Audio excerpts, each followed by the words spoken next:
Brian Thomas is station chief at the northernmost scientific outpost in the United States, the Barrow Observatory. Since 2015, he and a colleague have trudged through ice and snow, taking measurements of greenhouse gases in the atmosphere to track minute changes in Earth's climate. The town's isolation with wind that has bypassed large cities allows them to collect quality air samples. Here we're monitoring for ozone-depleting gases. These are compounds that were prohibited by the Montreal Protocol, which was signed in the early 90s, and all the parties to the Montreal Protocol have agreed not to use these substances anymore. Recently, Brian also started monitoring the amount of methane in soil. It has been released from the ground as rising temperatures melt Alaska's permafrost. Methane is a greenhouse gas, so there's concern that that might contribute to the warming of the Earth.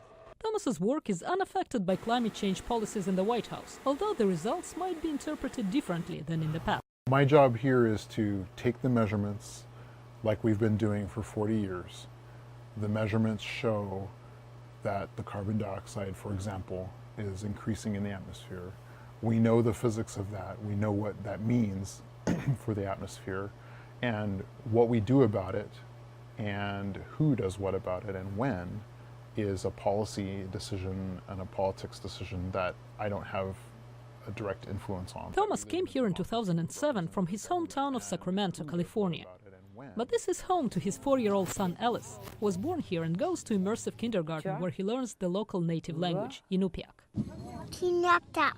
It excites me that he is interested in doing that, and my older daughters as well are interested in the culture.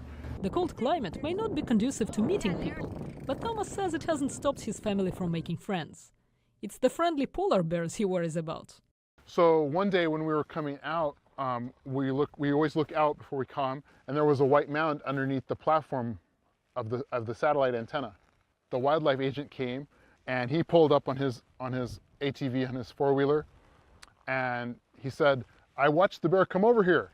And the bear was coming from the lagoon. It was coming from the ocean, and it had probably been on land for a few hours, and it wanted a place to rest.